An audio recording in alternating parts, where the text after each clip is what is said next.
everybody. Am I visible and audible? How will I get to see?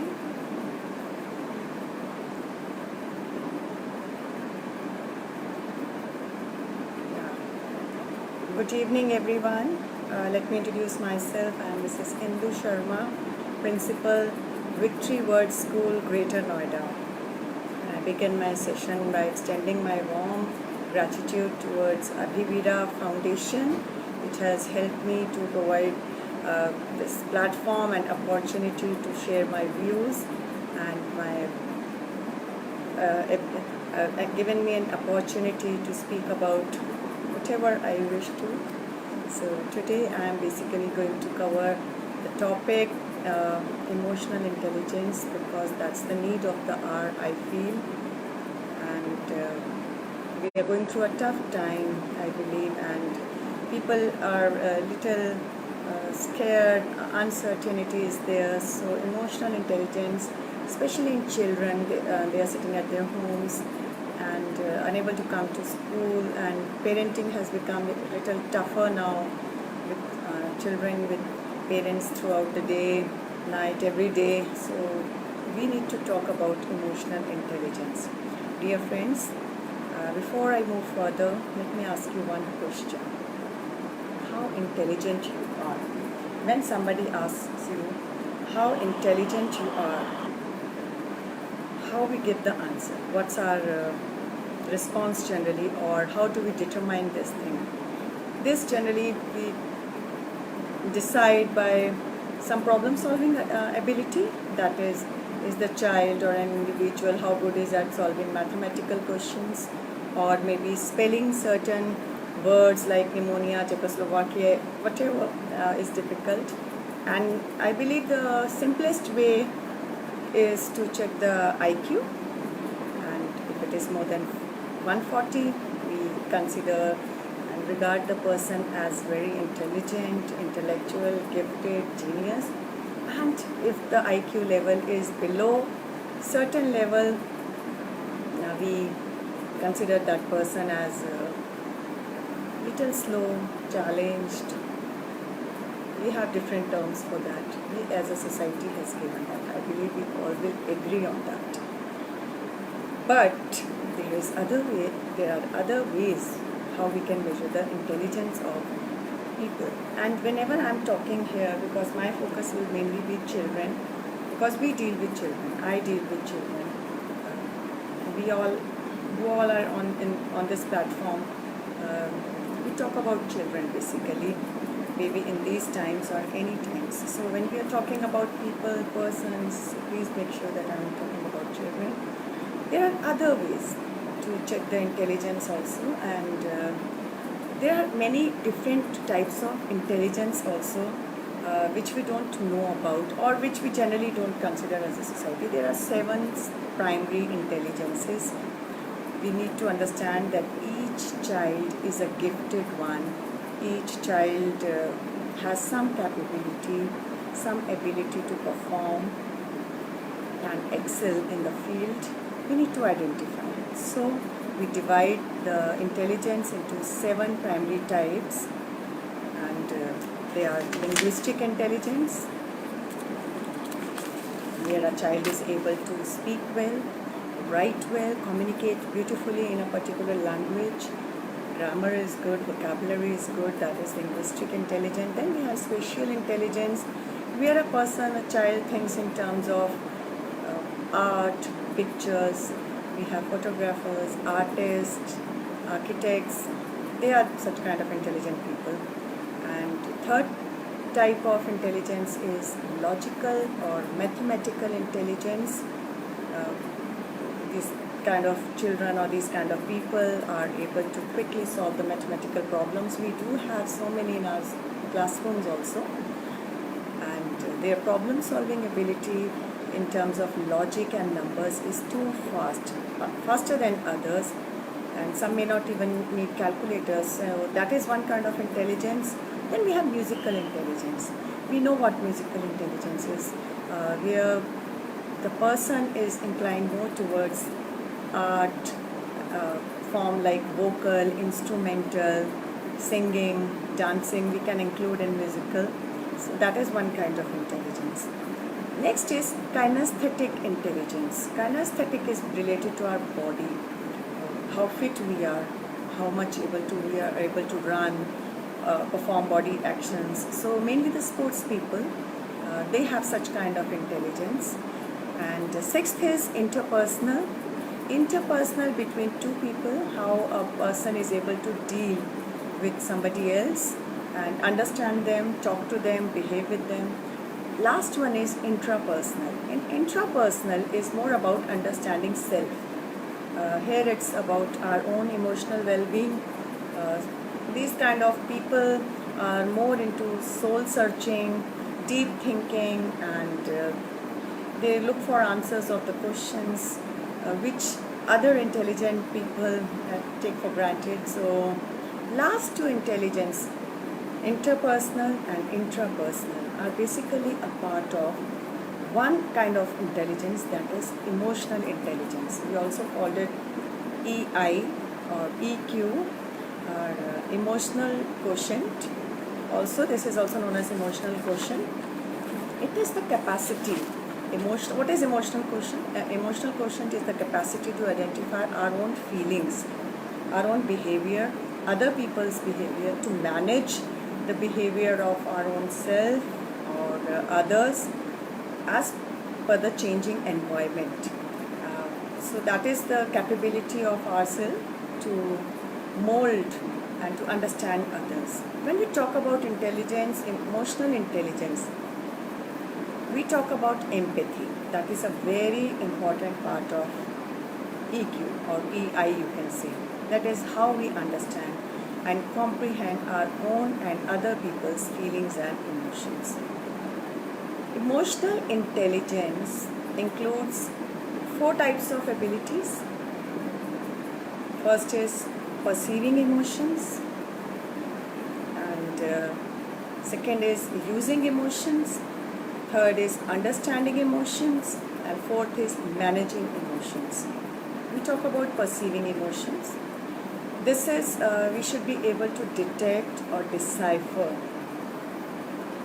our own or other person's feelings. Perceiving, we should be able to perceive what the other person is going through. Using emotion is when and where to use our emotions at the right time, at the right place. At times we come across certain situations where we are not supposed to laugh, maybe a meeting, but the situation may demand laughing, but we have to understand how we have to use our emotions. And similarly, at times we don't have to get angry or shout at somebody.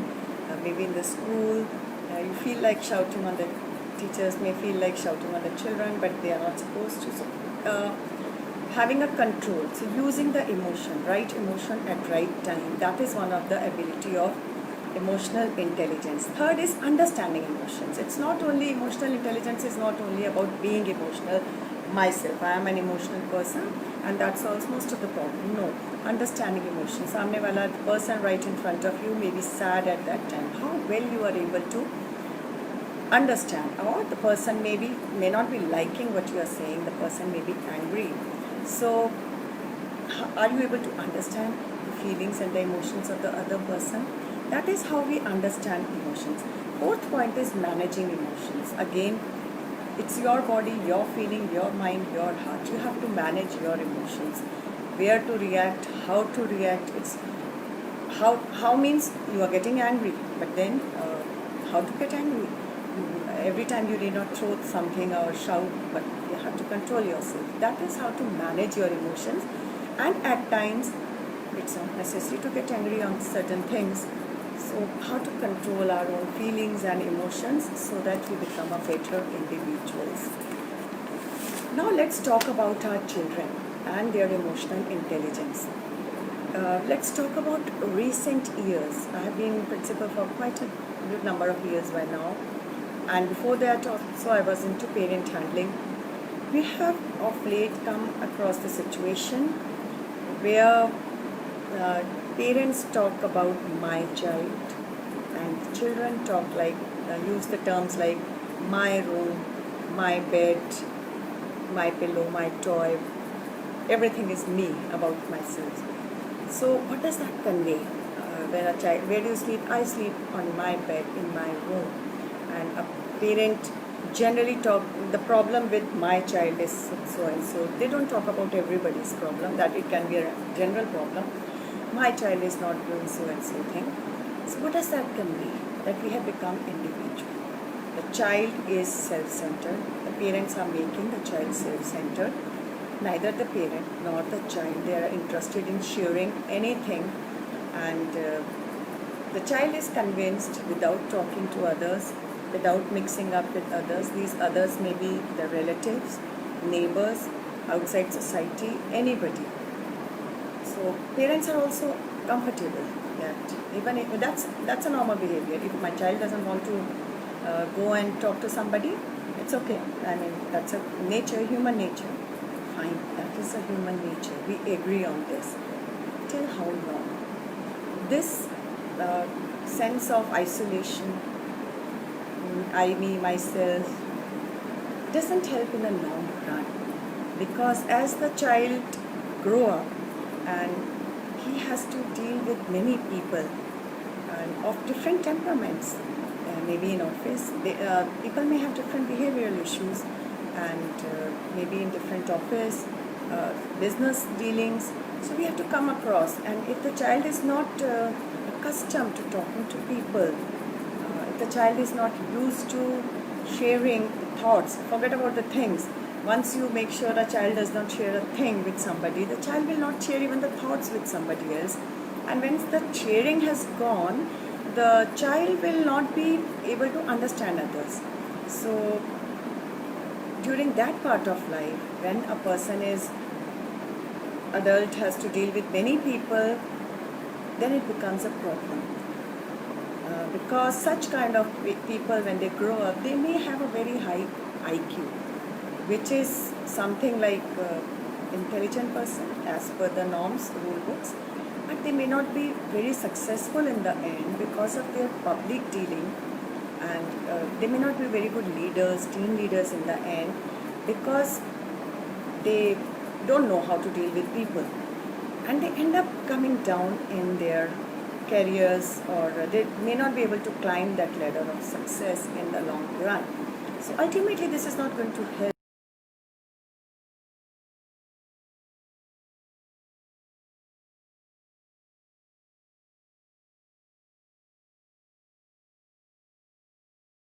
I think there was some network issue.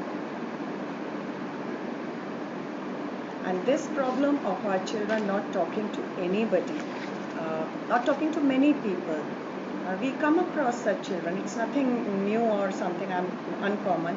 We come across such children in our neighbors, in our societies, in complete society as a large. The feeling that what I said is correct, how far will it take you? Not nowhere. It won't take you very far, because we are basically social animals. We live in a society which is full of different people, people with different cultural diversities. In a country like India, where the dialect, the food habit, the clothes wearing pattern, everything changes within 100 kilometers, or say 80 kilometers. So we have to learn to adapt ourselves, not adapt ourselves to different situations. So here becomes the role of schools and the parents to make the children understand how to have empathy, how to communicate with others, and how to have high emotional intelligence or high emotional quotient. Also, one thing which is now prevalent, I'll talk about the fast changing technology. 20 years ago, or say 30 years ago, when I was a kid, it was literally impossible to dream that while talking on phone, we will be able to see the face of the individual on the other side, the caller, you can say. It was simply a dream. We could have never thought that there will be a phone on our palms and we'll be able to see the face of the person. but now it's happening. So now the thing is, whatever is happening, whatever we can think of, it's happening. You think of something and it will happen. So that is how technology is moving at a very fast pace. But the main issue is, we as educators even don't know what to prepare our children for, what the future holds for us. And we are not aware what kind of education system and how relevant our bookish knowledge will be 20 years later. Because a child who is of 5 years, 6 years, 7 years, even 10 years, 20 years later the child will be working somewhere.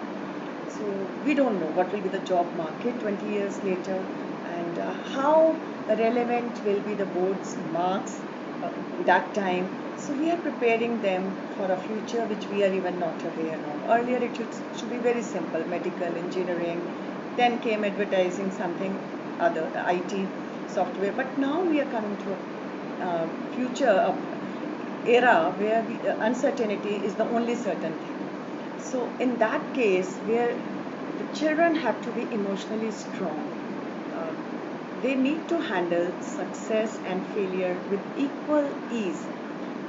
They should not take too much burden on themselves, and comparisons with other has to stop eventually. Marks, and then entering a kind of career which was not there earlier, struggling in that, performing, achieving in that becomes a big thing. So we have to, then here comes the role of we as an educator, to develop a generation which is emotionally very, very strong and tough. And this is relevant even in today's scenario. In the times of lockdown, we are sitting at home, and parenting has become little difficult, and we don't know what the future is. As I said, future is where nobody had imagined. All the educators will agree. Till February, we had not imagined that we'll be running our schools online, and for the entire session, it seems now, we thought it will be only March, April, then the things will be normal. But it's a tough situation, it's an unforeseen situation. Nobody was prepared, not the parents, neither the teachers. Here comes the role of emotional intelligence, however intelligent you are, but if you're not able to hold yourself strongly at this moment, uh, it becomes little difficult. So we have to have the children, now we have to develop the children who respect other people's point of view, who respect and care, understand other individuals, who care for their nature, environment, and a society as a large. They should not be self-centered or totally focused about themselves.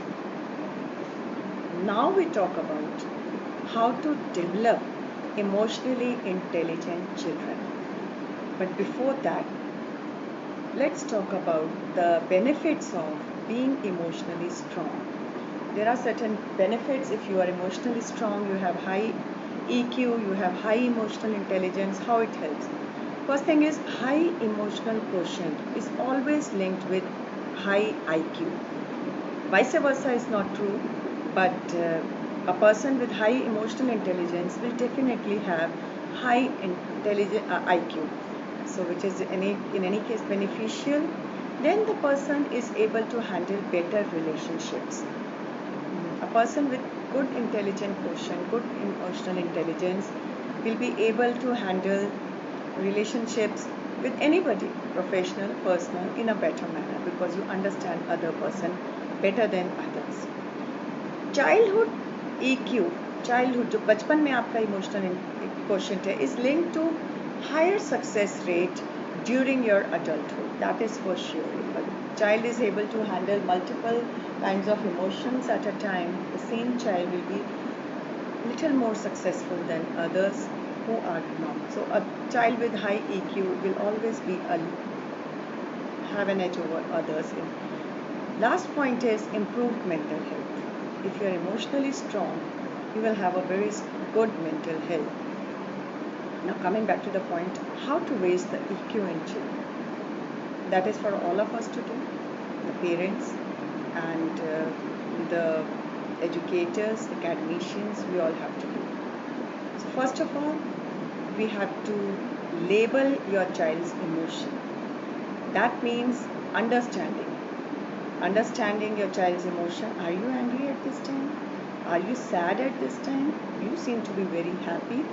First, identify. So, we need to identify, label our child's emotion. Second is show empathy. We need to tell the child, I understand this situation, in this situation, even I would have felt very bad. It's not that whatever you are feeling is hardly matters for me. So show empathy, be a part of the emotion a child is going through. If the child for certain reason is feeling very sad, feel sad with the child, understand. If the child is feeling very happy about something, be a part of its celebration. That will help the child to express himself and value other people's emotions very well. Next is model appropriate way to show the feelings. This means for everything. If you have to cry, then what is the how to cry? I mean, you just cannot lie down on the road and start crying. Model appropriate ways to express feelings. We have to tell if you are angry, take a deep breath. You may not have to speak everything what your mind says. If you are happy, just don't start enjoying if the situation doesn't allow. So, how to express your any other emotion also. So, we have to train them how they should do it. Teach healthy coping skills. This means we have to tell them the situation is beyond your control, calm down, take deep breath. Such kind of exercises that you don't have to be hyper if the things are not going your way. This is what is happening actually. When the things are not going the way children want them to be, they become little hyper. And similarly, they become sad when they don't perform or whatever. So we have to teach them healthy coping skills. Accept success, accept failures, accept happiness, accept sadness. Be angry at times. You should not be angry for everything which is not happening as per you. So we need to tell them this. Then develop a problem solving skill. This means children at any age will come to you with different problems, and we have to guide them that whenever you are coming with a problem, come with a solution as well. That way the child will start thinking about the pros and cons of the solutions by himself. You don't have to tell, no, this solution is wrong. Tell me some other solution. So once you give the right to the child, decide the solution, then you are able to give some key in his or her hand that he's able to understand. Okay, if I tell this solution, how will mama react? How will dad react? So develop some problem solving skills. Next is to make emotional intelligence an ongoing goal. We need to understand if we feel we have developed an emotionally intelligent child at the age of 10, 15 or 18, the child is good as we want. He's a very balanced child who handles all the emotions well. That won't help because this has to be an ongoing process. As the person grows up as an individual, they will come across new problems which they have not even seen or which they have not even come across, thought of, and they have to, in that case, again be emotionally strong to be able to cope up with all those problems. So this is how we have to tell them that emotional development of emotional intelligence is an ongoing process. It's an ongoing goal. We need to keep on working, having sessions with them, having conversations with them, and telling them to be an emotionally stable, emotionally intelligent person to be able to handle success and failure both by end of the day. I think I have spoken a lot on this topic. If I am able to convey little bit of my views to my viewers, I'll be very happy. I'm very thankful, and I end up my session with a big thanks once again to Abhivira Foundation who have given me this opportunity, and all my viewers who are here, and big thanks to everybody once again. And we wish this association and bond continues. We have more such kind of sessions where we address the people and our team. Thanks everybody, and have have a great day. In the end, I'll just, before winding up my school, I am from Victory Word School. Once again, I'll say it's in Greater Noida. It's an upcoming school, a new school, currently up to middle level. We will be extending it up to the plus 2 level in the long time to come. And as we said, we take care of the holistic development of the children in our school. We provide them with best of the infrastructure and facilities. So if anybody from my team who are viewing it or who are watching the video wish to visit my school, kindly visit. I'd love to have you as my guest and host you. Thanks once again, everybody. Eid Mubarak. Jai Hind.